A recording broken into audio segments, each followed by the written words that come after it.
The Stena Impero, seen here before its capture by Iranian naval forces, is now a pawn in a game of high stakes.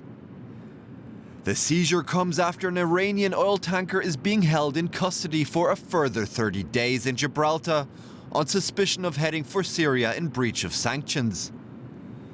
British Foreign Secretary Jeremy Hunt said the tit-for-tat would not spiral out of control. We're not looking at military options. We're looking at a diplomatic way to resolve the situation. But we are very clear that it must be resolved. Freedom of navigation in the Gulf is absolutely essential. If that freedom of navigation is restricted, Iran is the biggest loser. But navigating the waterway crucial for global oil supply has become a risky business. Just days ago, Iran seized a United Arab Emirates oil tanker in the Strait of Hormuz. Iran is also blamed by the US for attacks on 6 tankers in and around the strait. Tehran has resorted to disrupting shipping through the choke point in response to crippling US sanctions. US President Donald Trump wants to pressure Tehran into more concessions over its nuclear program. He says his strategy is working. Iran is showing their colors. Going to work out very nicely. Iran is in big trouble right now. Their economy is crashing. It's coming to a crash. They're trying to bring soldiers back home because they can't pay them. A lot of bad things are happening to them, and it's very easy to straighten out, or it's very easy for us to make it a lot worse. But with 1/5 of the world's oil exports routed through the Strait of Hormuz, the standoff could also spell trouble for the global economy. Adnan Tabatabai is a Middle East analyst based in Germany, and he joins us now for more.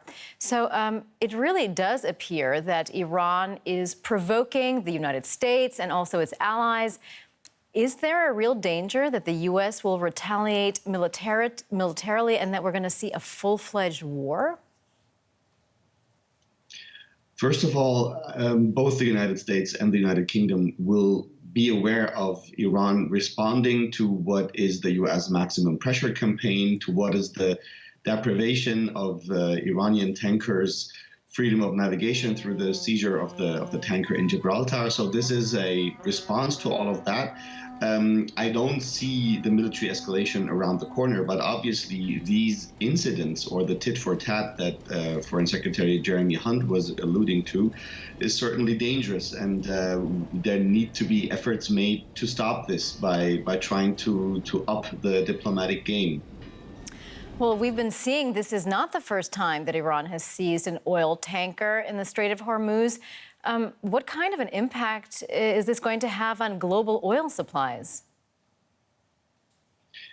I am too ignorant of these links that what actually the impact will be immediately. But obviously, if you consider that freedom of navigation in such an important route is now disrupted due to the rising tensions, this is certainly creating costs for everyone. And I think this is generally Iran's message, that if you put us as Iran under pressure, we will not allow others to get away with it, and we will create costs for that, be it in terms of lack of security in the Strait of Hormuz and in that important route, but also with regards to the global oil market. So I think this is Tehran's calculation here. Well, it's known, of course, that Iran has numerous proxies in the region. Just what else could the government in Tehran do to increase pressure on the U.S. and its allies? Do you see other players getting involved? I think here you have a whole range of an ambiguous situation. You have the fact that different groups aligned with states or acting on their own can in fact operate by attacking U.S. military bases, by attacking the United Arab Emirates, Saudi oil fields. We've seen that before. We see the reach that Iran can have to harm the interests of the U.S. and its allies in the region. And I have to say, I think we're just at the beginning of it. There's obviously much more that can be done, but I think the incidents that we are seeing, basically the increase of numbers of these incidents happening is the escalation that we can see. I don't see a full-fledged war coming up. But again, there needs to be diplomatic efforts to try to avoid that. All right, Adnan Tabatabai, we thank you very much for sharing your insights with us. My pleasure. Well, meanwhile, U.S. President Donald Trump has said there's no doubt that a U.S. warship brought down an Iranian drone on Thursday, even though Iran denies that it has lost any of its unmanned aircraft.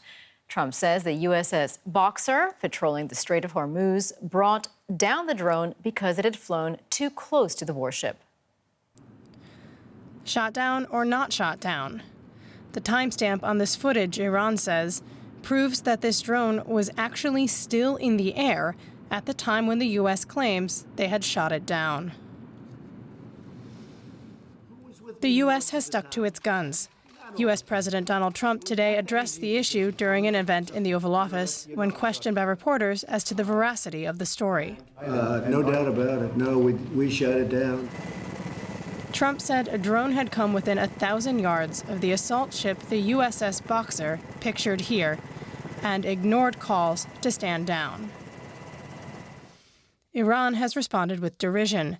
The deputy foreign minister suggested that perhaps the U.S. shot down its own drone by mistake. This is just the latest incident in the Strait of Hormuz.